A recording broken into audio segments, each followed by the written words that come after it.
listening to Not On The Payroll right here at notonthepayroll.com. You can check us out at Facebook, check us out at YouTube, check us out at Rumble. You can also check us out at Twitter. Got a great business profile for you this morning. We are sitting down with Phillip Tharp, who is the, I guess you would, what's on your business card? Head honcho, owner? President, CEO. Magistrate, okay. Of Jasper Quality Meats right here in Jasper. Now, tell us a little bit about the story. How did Jasper Quality Meats come about? Because I know me and you have a little bit of commonality. You got some oil field background. Yes, it all started, when I was in high school. I set out to be a meat cutter. Okay. And that was my goal. And right out of high school, went to work in a meat market. Actually started out, graduated high school on Friday night, and Monday morning I was working in a meat market in Lumberton, which was a Piggly Wiggly. Nice. And yeah. I remember those. Yeah. And started on grand opening, 19-cent ground meat, sat in the cooler all day long, first day grinding hamburger meat, and loved every second of it. And then I moved on to, not long after that, went to work for Brookshire Brothers. Okay. And stayed with them for a good while. This was back in the 80s. Okay. Loved what I did, Yeah. but started having children. Sure. My daughter was born and needed to make a little better living to support the wife and family. Needed food. Yeah. Yeah. And so I left the meat industry and went to the oil field. Okay. And the whole time I was in the oil field, made good money. Right. Just didn't love it. Yeah. Always loved cutting meat.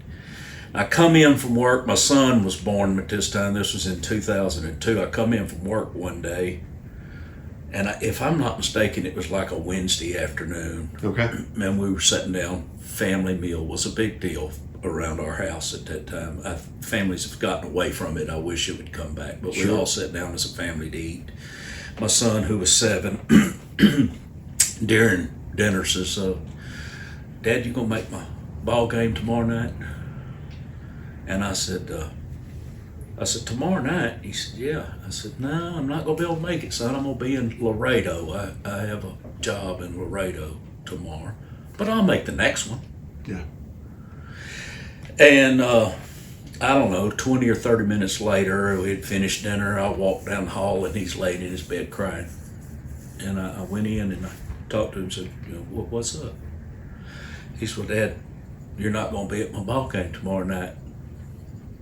I said, "Yeah, son, but I have to work. If I don't work, then you can't play ball. So I've got to keep this working. Right. But I'll make the next one." Yeah. He said, "That's the same thing you've told me all year." He said, "Tomorrow night's my last ball game." Hmm. And so right then I made my mind up. Yeah. I would never miss another ball game. Yeah. And the only way I felt I could do that was to be in business for myself. Sure. And so just started praying, and doors opened within the next week or so. Right. And had the opportunity. A businessman here in town or in the area here had this piece of property and offered to build a building and lease it to me, and it wasn't probably within 30 days we were in construction, and I've not missed a ball game since. Wow. It was not easy. Sure. Went from making a really good living to barely getting by, but here we are 21 years later, and we're still doing it, still loving it, and finally in the last 4 or 5 years started making a halfway decent living. Yeah. Yeah. So that's how we got here. I love the industry. I love the business. I love talking with people. I love dealing with people. There's nothing makes me any happier for somebody to come in and ask me, "Hey, what kind of cut of meat do I need for this dish?" Or I'm making this dish, or I'd like to make this dish. How do I do it? Right. And so just have really enjoyed. So you can help folks with the angles. The angles, correct.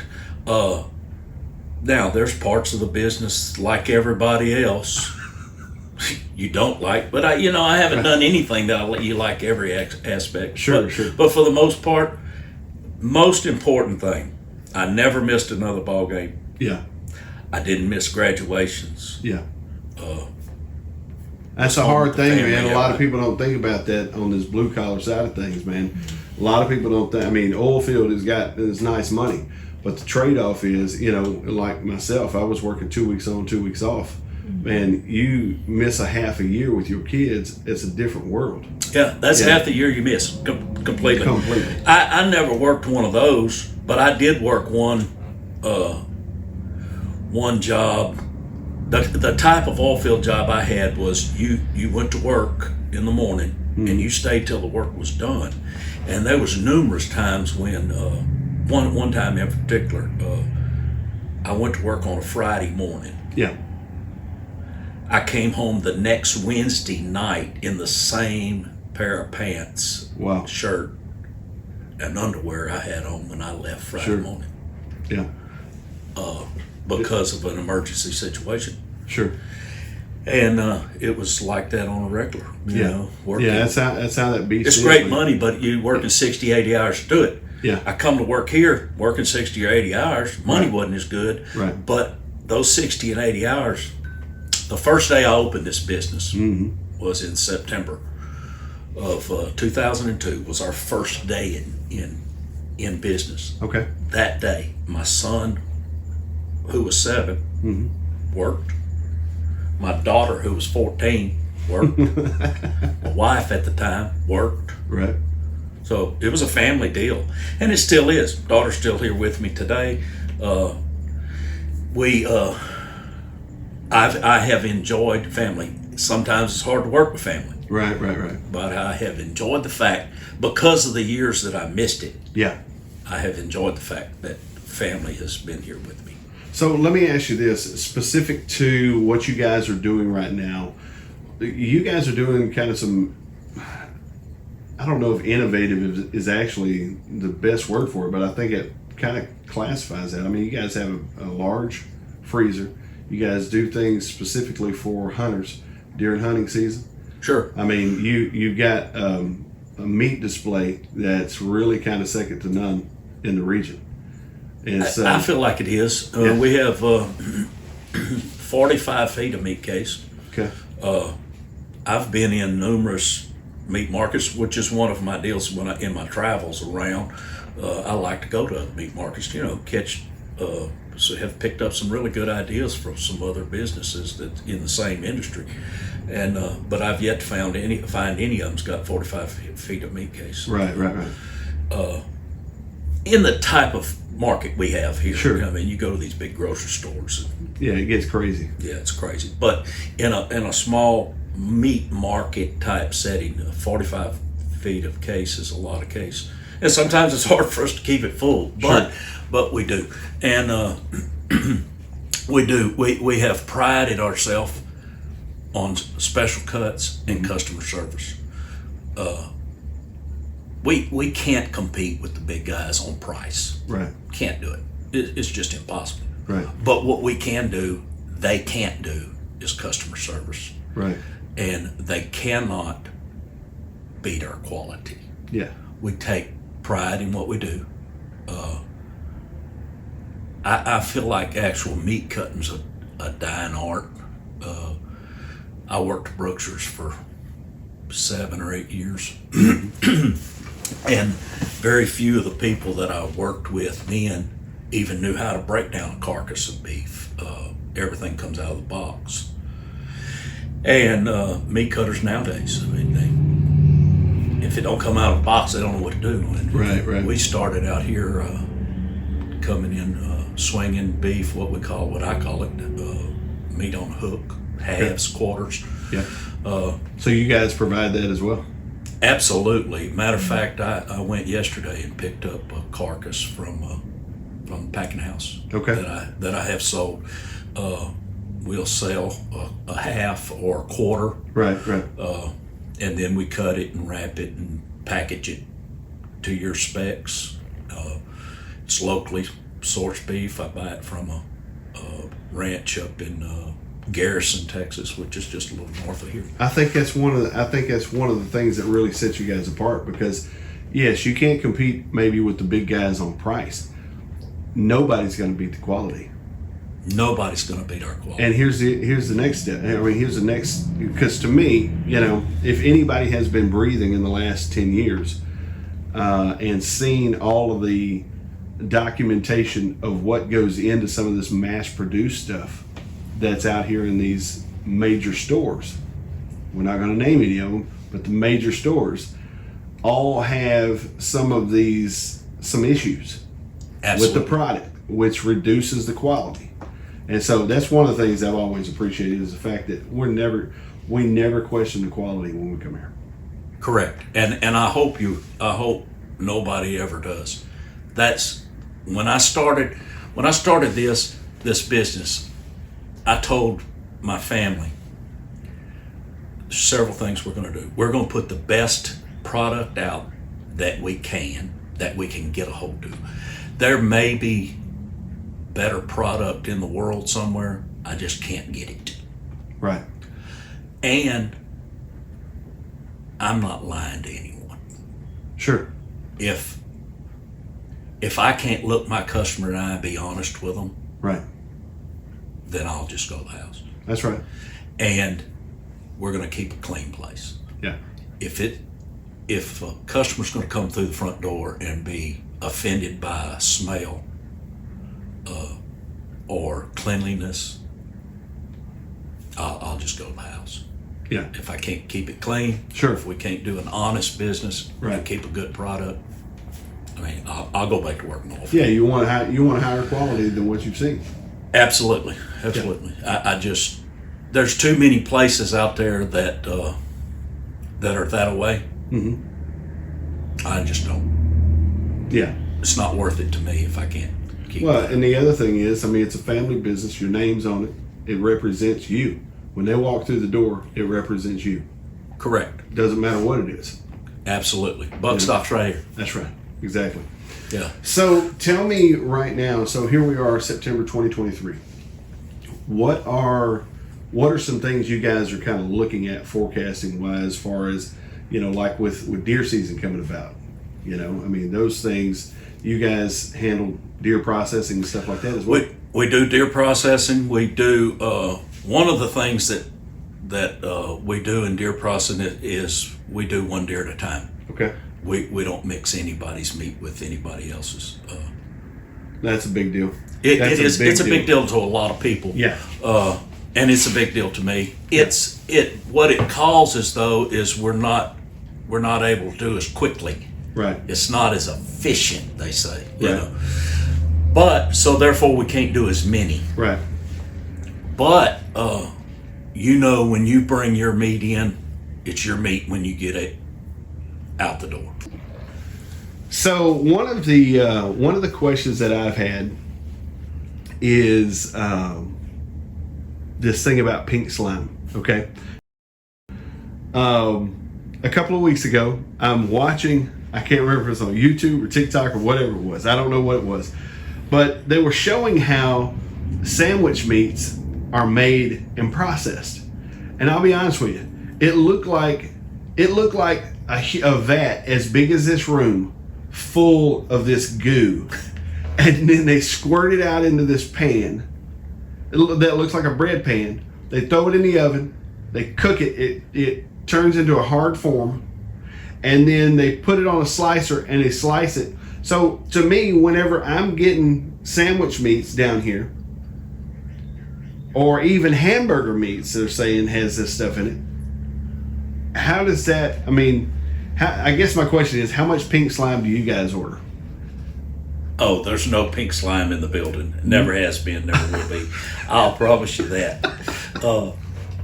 Yeah, it's funny you ask, because we have people ask. Sure. Especially when it was a big thing in the news. Right. Pink slime.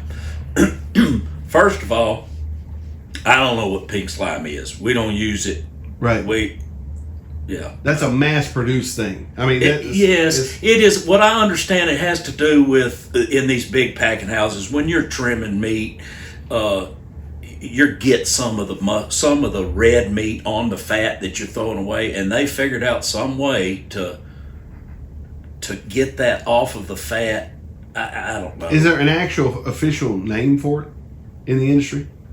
Not that I know of, because I just don't deal with it. Okay. You know, I do remember that when that, you know, several years ago when that come out, there was a reporter that had witnessed this process going on, and he said it looked like pink slime. Oh, okay. So Well, I can tell you this. I'll attest to this. Watching that little documentary piece or whatever that was, it looked like pink Play-Doh. It was nuts. Yeah. And they said, and now we're going to turn it into turkey, and we're just going to have to change the formula, and it starts looking more white. And I'm like, holy smokes! Yeah, no, we don't. This is insane. Honestly, it's not a whole lot. It's not anything that I know a whole lot about, because I don't. You don't deal with it.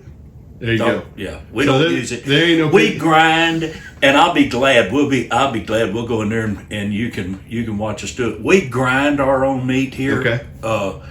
We use the trimmings off of the beef that we cut. Right. And then we add some other stuff to it when it other stuff. That sounds like Cuts of meat. another whole cuts of meat that I buy. I actually buy a product, neck meat. Okay. This comes off the neck of the beef. That's not good for a roast. It's not good for a steak, but it grinds and makes very good ground meat. Right. And so when I don't have enough trimmings, we use neck meat. And So it's ground fresh every day. The biggest takeaway is that there's no pink slime in the ground meat, no pink slime in the store. I guarantee you there's no pink slime in the store. There's no pink slime in any of our meat. Never has been. Never will. And never will be. As long as I'm living, That's right. there never will be. There you go. Good deal. Let's talk about some of what's going on far as your what's in your meat displays. Let's talk about those things. So if you can kind of run through kind of a gambit of things that you guys have. Well, we start out, we manufacture our own sausage. Okay. So we have a big variety of seven or eight different flavors. Okay. We do a hot, pure pork, hot, and a regular, and then we do a pork and beef, green onion and garlic, jalapeno and cheese, a pure beef, and then we do a venison, Okay. which is mixed with pork. Yeah. And then we also have A homemade hot link. and we make a homemade hot link, right? And then we smoke our own bacons. We manufacture bacon. Yeah, that's the best bacon I've ever eaten, by the way. So Well, thank you. just saying. We try. They work really hard on it. We do. We started manufacturing our own bacon 4 or 5 years ago. It's Yeah. a very good seller for us. We sell it thick and a thin slice. And then we have all of our all your regular normal stuff. Your grill steaks, ribeyes, T-bones, porterhouses, sirloins, New York strips. Have what we call offals. It's offals in the industry: pigtails, pig feet, turkey necks, turkey wings. We handle fresh catfish. Okay. Got catfish. I get catfish in every week. Got fish in this morning. I buy them from the fish market in Evadale. There's a lot of people that drive to Evadale and buy them live. Sure. I just buy them dressed. So the fish I got in this morning were swimming in Right. his tanks yesterday. Right. You know, so we have fresh fish. And then all your pork cuts, we do, our slogan, our company slogan is from pig feet to prime rib. And And we mean it. we mean it. Yeah. Sure. And If you can cook it and eat it, Yeah, you got it. we've got some of it. Yeah. if we don't have As long it, as we it's can get legal. it. Right. You know. Yeah. And if we don't have it, we can get it. Yeah. If you don't see it in the case, Right. there's a great possibility we have it. Right. Even with 45 foot of meat case, it's still difficult to display everything that we have. Sure. so. Sure. And I have people ask me all the time, can you cut a whatever? If it's on a beef, You we cut can it. cut it. Yeah. Yeah. If it comes off a pig, we can cut it. Yeah. There's some stuff. There's one of the things that come to mind is years ago when I started here, people would come in asking for a tri-tip. I'd never heard of a tri-tip. I Okay. didn't know what a tri-tip was, you know. And these people kept asking for it. So finally one day I said, hey, you know, where are you getting this tri-tip? Well, we're from California. Oh yeah, okay. Okay. That says a All lot. right. That tells you right there. It does. Yeah, because I mean, Yeah, it's just different it's just a cultures. regional It's different dish. cultures. Yeah. Yeah, it's like the other day I was listening to a guy talking about some specific type of cut of beef and mashed potatoes that they eat in Boston. And and I'd never heard the cut of beef. Yeah. Right. And Jeremiah's like, It's just a regional what? thing. Yeah, you it's just know, regional. and It's so- cultural. Yeah. And a lot of it is it's not that I don't know what it is. We just call it something different. Sure. You know, there's a steak called a Denver steak Really? that's become really popular. Well, I mean, we always just call that boneless short ribs. Okay. You know? Yeah. But hey, we'll call it a Denver if that's what you want. but I just got to figure out what a Denver is. You know? Yeah. And that was the way this was with this Sure. this tri-tip. These people kept asking for these tri-tips, and finally one day a lady come in and she said, "Hey, you know, I just can't find them anywhere." Yeah. And we bought them, and I think she was from. It doesn't matter. Yeah. One Yeah. I'll of give them, you one of them one. famous cities, well-known city in California. Sure. So I said, you know, can you give me the name of the grocery store that you Yeah, we'll call shopped them. in? And she said, sure. And so she did.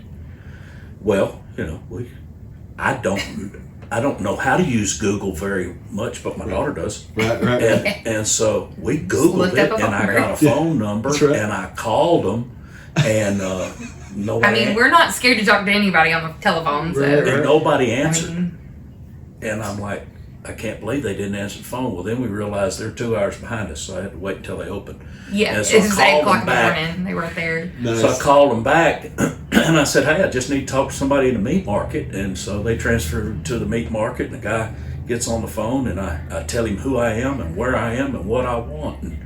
And I said, you know, can you tell me what a tri-tip is and where I can get it? Yeah.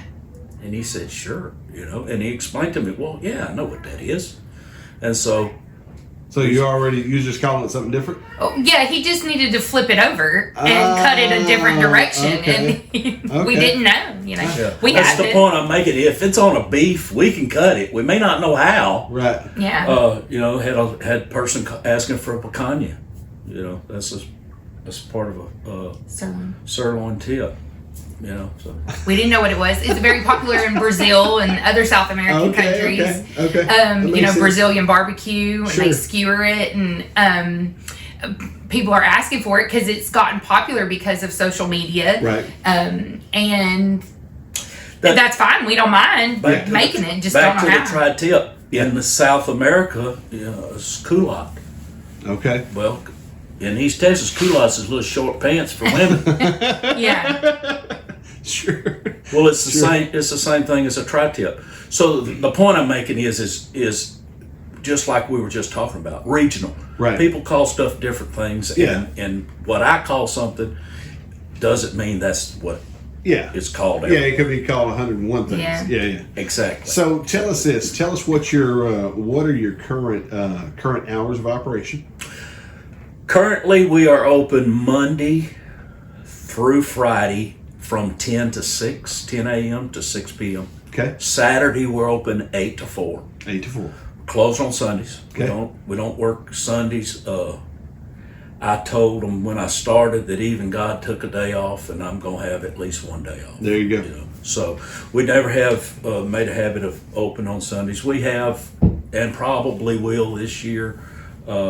First couple weekends of rifle season, we'll be here on Sundays, either processing deer or taking deer in. But other than Right. that, normally we're not open on Sundays. So you guys are on social media. I know you have a Facebook Oh, yes. page. JQ. Very active Facebook page. You can search jqm.inc on Okay. Facebook. We have an Instagram and a TikTok as well. Okay. Not nearly as active on those as Sure, we sure. are on Facebook, but yeah, Yeah, that's find cool. us I mean, there. I'm just- Lots of yeah, information they there. can hook up with you guys. One of the things that we've started doing in the past couple of years, Caitlin's actually brought in, is the prepared meals. Okay. Being younger generation, and both parents working. Yeah. We realize the need where, there's a lot of the older folks that say, these young ladies are lazy Right. these days, and I don't agree with that. They're just busy. Yeah. They.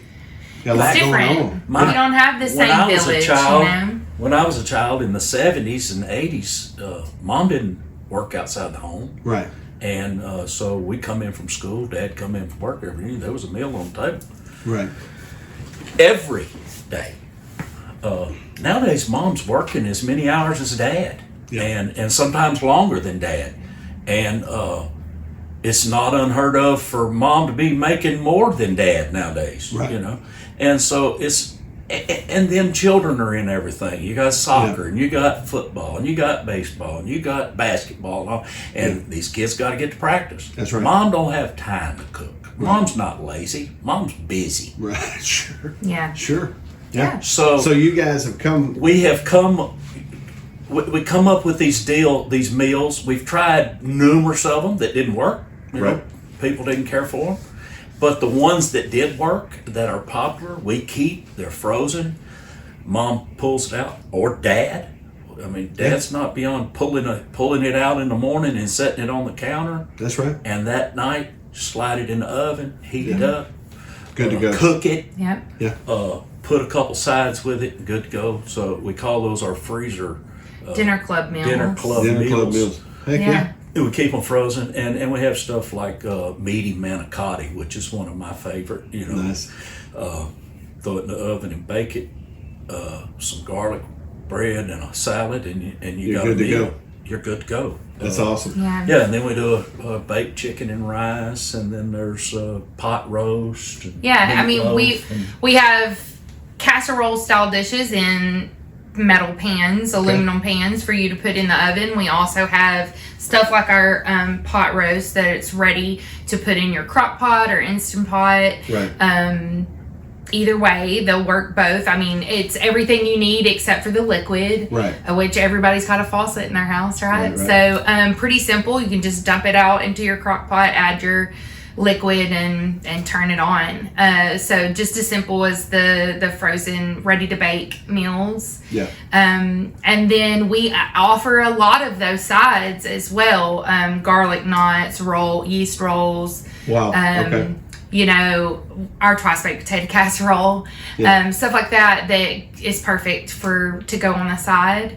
And then we also have started in the last few years providing ready-made lunches as well. It really, really got started during the COVID shutdown. Okay. Everything shut down. We were here. We were swamped, working really hard. And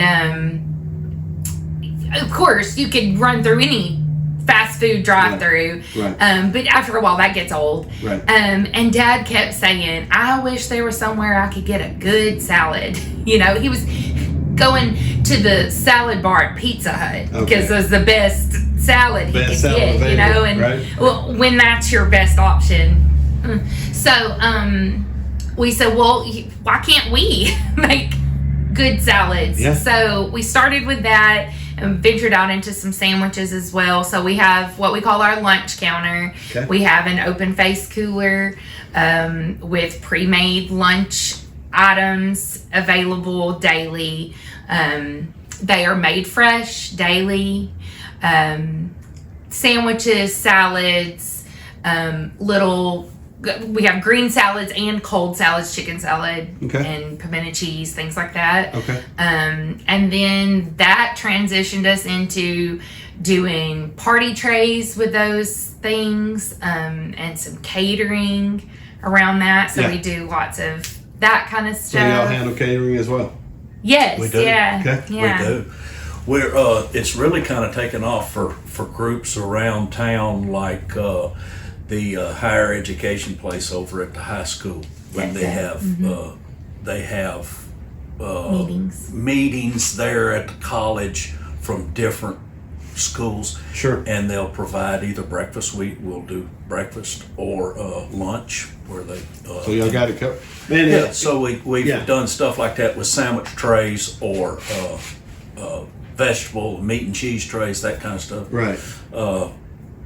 The Jedco, I have a meeting once in a while. Well, they have 4 or 5 people, I've never been invited to one of those meetings, just catering. But I'm assuming it's community leaders from Sure. around that meet at the Jedco building, and they'll call Yeah. and say, "Hey, can we feed 10 people?" Right. Yeah. We do that kind of stuff. Very So, cool. Very Yeah. cool. So, are there any last things that you want to say to the people here in the area? For anyone who hasn't been here yet, especially those of you who are like me, working moms, busy people with young families, who probably think they have no need for a meat market in their life.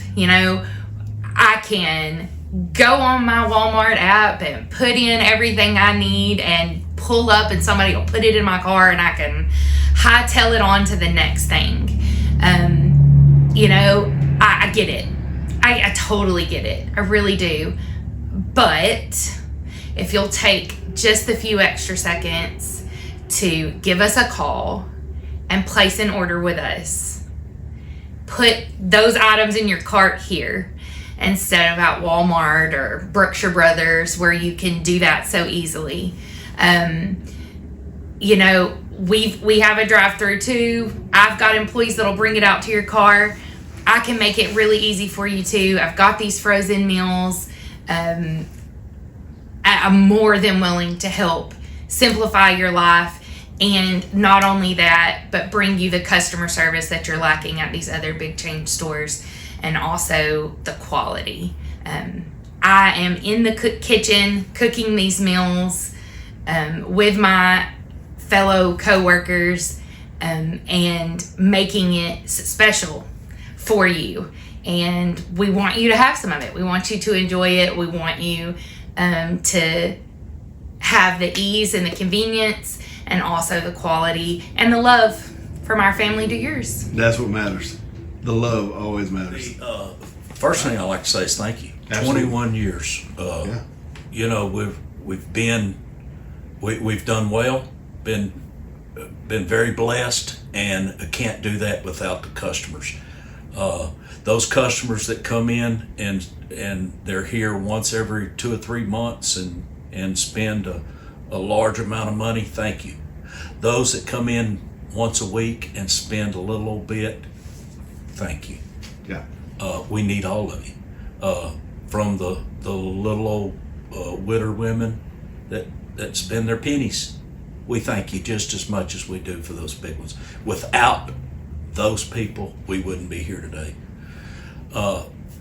And if you've never been here, never tried, come check us out. Just give us a try. Yeah. All we ask for is an opportunity, and we'll try our best to gain your business.